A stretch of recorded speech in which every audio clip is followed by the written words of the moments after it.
Hi friends, ఈ మధ్య ఒక విషయం ప్రపంచం మొత్తాన్ని ఆలోచింపజేసింది. ప్రఖ్యాత బయోటెక్నాలజిస్ట్ హషీమ్ అల్ గై తల్లి గర్భంలో కాకుండా కృత్రిమంగా 3000 మంది పిల్లల్ని సృష్టించి ఎక్టో లైఫ్ గురించి చాలా కూలంకషంగా విషయాలు ప్రపంచానికి తెలియజేశాడు. ఈ టెక్నాలజీ ద్వారా 3000 మంది పిల్లల్ని కృత్రిమంగా సృష్టించి వారి ఆరోగ్యాన్ని 24/7 పరీక్షించే అవకాశాన్ని కూడా పెంపొందిస్తున్నాడు. అంతేకాదు, తల్లి గర్భంలో ఎలాగైతే పెరుగుతారో అదేవిధంగా కృత్రిమ విధానంలో కూడా పిల్లలు అలాగే పెరగటం, తల్లిదండ్రులు వారి ప్రతి ఎదుగుదలని చూసి మురిసి ఆనందించడం, ఇవన్నీ వింటూ ఉంటే ఎలా ఉంది? అద్భుతంగా అనిపిస్తుంది కదా. మిస్టర్ ఆల్ గై వీటన్నిటి గురించి కూడా ఆలోచిస్తూ ఉన్నాడు. ఈ టెక్నాలజీ ఆయన ఇంకా ఎంతవరకు అభివృద్ధి చేస్తున్నారంటే, ఇంట్లో కూర్చుని తల్లిదండ్రులు తమ బిడ్డను చూస్తూ తల్లి గర్భం నెల నిండో కొద్దీ అందులో బిడ్డ ఎలా తంతాడో ఆ అనుభూతిని కూడా తల్లి పొందేటట్టు చేస్తూ ఉన్నారు.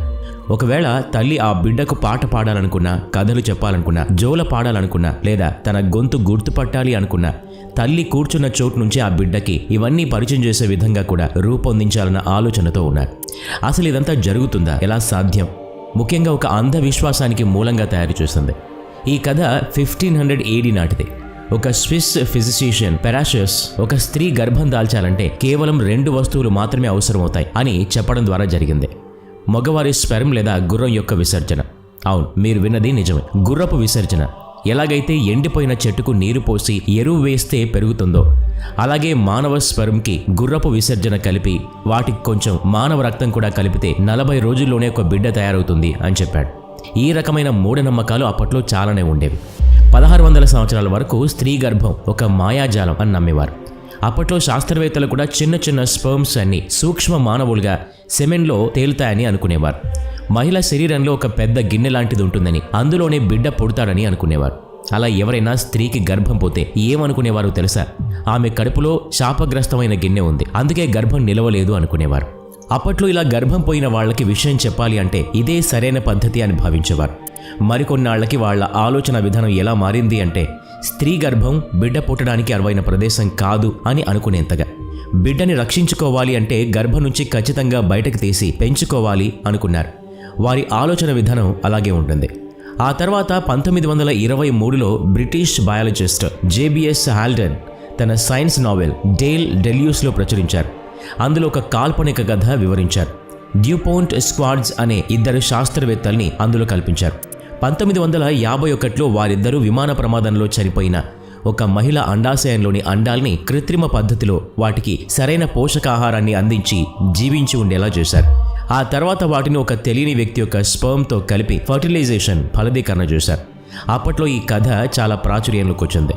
నిజంగా ఇలా జరుగుతుందా అని చాలామంది ఆలోచించారు కూడా. అయితే కథలో ఉన్నట్టుగా 2 శాస్త్రవేత్తలు చేసిన ప్రయోగానికి ఫలితం దాదాపు 90% కనిపించింది. దీని ఫలితంగా 1968 ప్రథమంలోనే ప్రతి సంవత్సరం దాదాపు 60,000 మంది పిల్లల్ని ఇలా సృష్టించడానికి ముందుకు వచ్చిన దేశంగా ఫ్రాన్స్ చరిత్ర సృష్టించింది. అయితే JBS హాల్డన్ రాసింది ఒక నవల పూర్తిగా కల్పితం. అప్పటికీ తనకి ఎలా తెలుసు? సరిగా 100 సంవత్సరాల తర్వాత అచ్చం అతను చెప్పినట్టుగానే కృత్రిమంగా పిల్లలు సృష్టించబడతారు అని. అసలు ఇదంతా సాధ్యమవుతుంది అని ఎలా తెలిసింది? తల్లి గర్భంలో కాకుండా బయట ఒక కుండ లాంటి ప్రదేశంలో పూర్తిగా ప్రయోగశాలలో పిల్లల్ని సృష్టించడం అనేది కొన్ని 100 సంవత్సరాల క్రితమే అతను ఊహించాడా? అయితే అతను ఊహించి రాసిన విధంగా ఈ టెక్నాలజీ బయటికి రావడానికి 100 సంవత్సరాలు పట్టింది. చిటికలో అయిపోయే పని కాదు కదా. 1996లో జరిగిన ఈ ప్రయోగంలో శాస్త్రవేత్తలు 14 గొర్రె పిండాల్ని తీసుకున్నారు. వాటిని వాటి తల్లి యొక్క యామ్నియాటిక్ ఫ్లూయిడ్లో ఉంచారు. అలా చేస్తే కనీసం ఒక్క గొర్రె అన్న సజీవంగా పుడుతుంది, డెలివరీ చేయొచ్చు అని శాస్త్రవేత్తలు అనుకున్నారు. ఈ ప్రయోగం ద్వారా హషీమ్ అల్ గై ఎక్టోపిక్ విధానంలో ఇదే విధంగా మానవ బిడ్డల్ని కూడా సృష్టించొచ్చు అని ప్రపంచానికి తెలియజేశారు. ఈ విధానంలో ముందుగా కొన్ని వేల కృత్రిమ గర్భాలు గాజు కుండల్లో సృష్టించడానికి కావలసిన వాతావరణాన్ని ఏర్పరచాలి. కృత్రిమ గర్భంగా దాన్ని ఏర్పాటు చేస్తారు.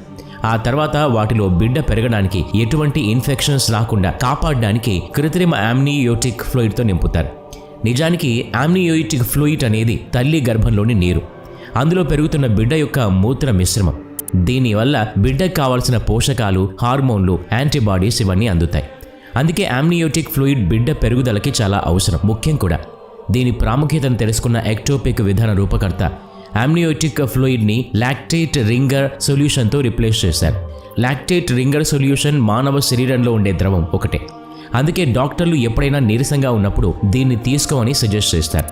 వీటితో పాటు బిడ్డను 24 గంటలు మానిటర్ చేయడానికి కొన్ని పరికరాలను కూడా అమరుస్తారు. ఎక్టోపిక్ విధానంలో ప్రతి క్షణం బిడ్డని కనిపెట్టి ఉంచడానికి 360 డిగ్రీలు తిరిగే కెమెరాని ఉంచుతారు. బిడ్డలో జరిగే ప్రతి కదలిక, పెరుగుదల టైం ల్యాప్స్ వీడియో రూపంలో తల్లికి స్మార్ట్ ఫోన్లో చేరవేస్తారు. ఒకవేళ తల్లి కనుక 9 నెలల తర్వాత తన బిడ్డ తన్ని గుర్తుపట్టాలి అనుకున్నట్లయితే కృత్రిమ గాజు తొట్టికి కొన్ని పరికరాల్ని అమర్చడం జరుగుతుంది. వాటిలో తల్లి గొంతుకుతో కూడిన పాటలు సరౌండ్ స్పీకర్స్ ద్వారా ఆ బిడ్డకి 24 గంటలు చేరవేస్తూ ఉంటాయి. అలా బిడ్డ తన తల్లి గొంతును గుర్తుపట్టి 9 నెలల అనంతరం తల్లికి చేరువవుతుంది. చివరిగా బిడ్డ యొక్క ముఖ్యమైన సంకేతాలు తెలుసుకోవడానికి 3 సెన్సార్స్ని ఆ గాజు కుండ చుట్టూ అమర్చడం జరిగింది. మొదటిది బయో ఇంపీడెన్స్ సెన్సార్. బలహీన తక్కువ కరెంట్ను ఉపయోగించి బిడ్డ శరీరంలో ఎంత నీరు ఉంది, ఇంకా ఎంత అవసరం పడుతుంది, అలాగే ఎంత మజిల్ మాస్ ఏర్పడింది తెలుసుకుంటూ ఉంటారు. రెండవది ఎలక్ట్రోకార్డియోగ్రామ్ ఈసీజీ. బిడ్డ హార్ట్ రేట్ని ఎప్పటికప్పుడు మానిటర్ చేస్తారు. చివరిగా ఫోటోఫ్లిథిస్మోగ్రఫీ. ఒక స్మార్ట్ వాచ్ లాగా బిడ్డ ఆక్సిజన్ లెవెల్ని కనిపెడుతూ ఉంటుంది. అంతా బాగుంటే పర్వాలేదు, కానీ ఏమాత్రం తేడా వచ్చినా వెంటనే అలర్ట్ ఇస్తూ ఉంటుంది. అప్పుడు వెంటనే ఎయిర్ కంట్రోల్ స్కానర్ సాయంతో బిడ్డ శరీరంలోని అణువణువు డిఎన్ఏతో సహా స్కాన్ చేస్తుంది. దీని వెనుక ఒక కారణం కూడా ఉంది. బిడ్డని గాజు తోటలో ఉంచినప్పుడే తల్లిదండ్రుల యొక్క జన్యు పదార్థాల్ని అంటే డిఎన్ఏని కూడా ఆర్టిఫిషియల్ ఇంటెలిజెన్స్ ద్వారా అందులో ఉంచుతారు. ఏదైనా జన్యుపరమైన లోపాలు లేదా రోగగ్రస్తమైన డిఎన్ఏ పెరుగుతుంది అని అనిపించినప్పుడు వేగంగా వాటిని ఆరోగ్యకరమైన డిఎన్ఏతో రిప్లేస్ చేస్తారు. డిఎన్ఏ డేటా అంతా ఆర్టిఫిషియల్ ఇంటెలిజెన్స్ ద్వారా ముందే నోట్ చేసి ఉంచడం వల్ల ఇది సాధ్యమవుతుంది. అంతేకాదు బిడ్డ పెరుగుతున్న ప్రతి క్షణం, శరీరంలో పెరిగే ప్రతి కణం తల్లిదండ్రుల డిఎన్ఏతో ఖచ్చితంగా మ్యాచ్ అవ్వాలి. అనారోగ్యకరమైన డిఎన్ఏ పెరుగుతుంది అనిపిస్తే దాన్ని మోడిఫై చేసి ఆరోగ్యకరమైన డిఎన్ఏ పొందుపరచడానికి ఆర్టిఫిషియల్ ఇంటెలిజెన్స్ చాలా ఉపయోగపడుతుంది. ఒక డిఫెక్టివ్ జీన్ని కనిపెట్టడం, దాన్ని మళ్ళీ ఆరోగ్యకరమైన జీన్తో రీప్లేస్ చేయడం చాలా వేగంగా జరిగిపోవాలి. అప్పుడే అన్ని కణాలు ఆరోగ్యంగా పెరుగుతాయి. లేదంటే చేసిన శ్రమ అంతా వృధా అయిపోతుంది. ఇదంతా జన్యుపరమైన లోపాలు లేదా రోగాలు తల్లిదండ్రుల్లో ఉండి అవి బిడ్డలకు సంక్రమిస్తాయనుకున్నవి మాత్రమే నియంత్రించగలుగుతారు. అంతేకాని మిగిలిన ఇన్ఫెక్షన్లు రావడానికి ఆస్కారం ఉన్న ఏ జన్యుని ఇలా రిప్లేస్ చేయలేరు. ఎక్టోపిక్ పాట్స్ అన్నీ మధ్యలో నిలిపి ఉంచిన 2 పెద్ద పెద్ద ట్యాంకులతో కనెక్ట్ అయి ఉంటాయి. మొదటి ట్యాంక్ న్యూట్రిషన్ ట్యాంక్. బిడ్డకు కావాల్సిన పోషకాలు, ఆక్సిజన్ ఇలా అవసరమైన వాటిని అందిస్తే రెండవది వేస్ట్ మేనేజ్మెంట్ ట్యాంక్. బిడ్డ నుంచి విడుదలయ్యే వ్యర్థాల్ని సేకరించి వాటిని రీసైకిల్ చేస్తుంది. ఈ 2 ట్యాంకులు పెద్ద పెద్ద వైర్స్ సహాయంతో ఒక్కొక్క పాట్కి కనెక్ట్ చేయబడతాయి. ఈ వైర్స్ బిడ్డకి పాట్తో కనెక్ట్ అయిన అంబ్లికల్ కార్డ్కి కనెక్ట్ అవుతాయి. బిడ్డలోని వ్యర్థ పదార్థాలు వేస్ట్ మేనేజ్మెంట్ ట్యాంక్లోకి వెళ్ళిన తర్వాత ఎనిజ్మెటిక్ న్యూట్రిషన్గా మారి న్యూట్రిషన్ ట్యాంక్లోకి వెళ్ళి పోషకాలుగా బిడ్డకి తిరిగి అందుతాయి. ఇందులో జరిగేది ఏంటంటే బ్యాక్టీరియా యొక్క బ్యాసిలస్ వాటిని 5 రకాల స్పీసెస్ అమిలేస్, ప్రోటీస్ అనే కొన్ని రకాల ఎంజైమ్స్ అనరోబిక్గా అంటే ఆక్సిజన్ అవసరం లేకుండానే ఉత్పత్తి చేస్తాయి. అలా బిడ్డ యొక్క మలమూత్ర విసర్జనను ఆక్సిజన్ లేకుండా చిన్న చిన్న పదార్థాలుగా మారుస్తాయి. తిరిగి వాటిని అదే బిడ్డకి ఆహారంగా అందించి అవసరమైన పోషకాల్ని, ఆక్సిజన్ని అందిస్తాయి. ఇలా బిడ్డ పూర్తిగా ఎదిగిన తర్వాత ఒక చిన్న బటన్ ప్రెస్ చేస్తే చాలు బిడ్డ బయటకు వచ్చేస్తుంది. అద్భుతంగా ఉంది కదా? అస్సలు కాదు. ఎందుకో తెలుసా?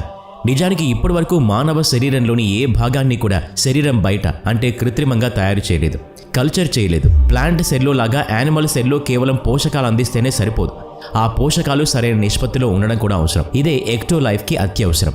సరే, పోషకాలన్నీ అందించామని అనుకుందాం. అంటే పిండం ఏర్పడటానికి కావాల్సిన ఫోలిక్ యాసిడ్, ఐరన్ ఇవన్నీ అందించామని అనుకుందాం. కానీ డాక్టర్లకు కూడా తెలియని విషయం ఏంటంటే ఇది ఎంత నిష్పత్తిలో పిండానికి అందాలి అని. వీటిలో ఒక పదార్థం ఎక్కువైనా, అంటే ఉదాహరణకి ఫోలిక్ యాసిడ్ ఎక్కువగా అందితే బిడ్డ రక్త ప్రసరణలో మార్పు వస్తుంది. మెదడు ఎదుగుదలపై ప్రభావం చూపిస్తుంది. న్యూట్రిషన్ ట్యాంక్ నుంచి అందించే ఆక్సిజన్ కూడా ఒక్కొక్కసారి ఎక్కువ తక్కువ అయినా దానివల్ల కూడా సమస్యలు రావచ్చు. ఎందుకంటే ఆక్సిజన్ ఒక గ్యాస్, అది నీటిలో అంత తొందరగా కరగదు. ఎక్కువ బరువు ఉంటే ఎక్కువ ఒత్తిడి ఎక్కువగా ఉంటే కరగడం కూడా ఎక్కువగానే ఉంటుంది. ఇందులో సమస్య మీకు కూడా కనిపిస్తోంది కదా? న్యూట్రిషన్ ట్యాంక్ ఖాళీ అయ్యే కొద్దీ అందులో ఆక్సిజన్ తగ్గుతూ ఉంటుంది. బిడ్డ దగ్గరికి చేరే ప్రతి పోషక చుక్క సమయంతో పాటు ఆక్సిజన్ కాన్సన్ట్రేషన్ తక్కువ అవుతుంది. దానివల్ల బిడ్డ శ్వాస తీసుకోవడం కష్టమవుతుంది. అయితే ఈ సమస్యకి పరిష్కారం శాస్త్రవేత్తలు కనుక్కొని ఉంటారు. కానీ ఇప్పటికైతే ఇదంతా సిద్ధాంతపరంగా మాత్రమే ఉంది. అయితే శాస్త్రవేత్తలు ఇప్పటి వరకు బయటపెట్టిన విషయాలు, దీని గురించిన సమాచారం అయితే లేదు. ఈ వీడియో నచ్చినట్లయితే లైక్ చేయండి, షేర్ చేయండి. ఇలాంటి మరిన్ని వీడియోస్ కోసం ఈ ఛానల్కి సబ్స్క్రైబ్ చేసుకొని బెల్ ఐకాన్ మీద క్లిక్ చేయండి. నెక్స్ట్ వీడియోలో మళ్ళీ కలుద్దాం. Thanks for watching.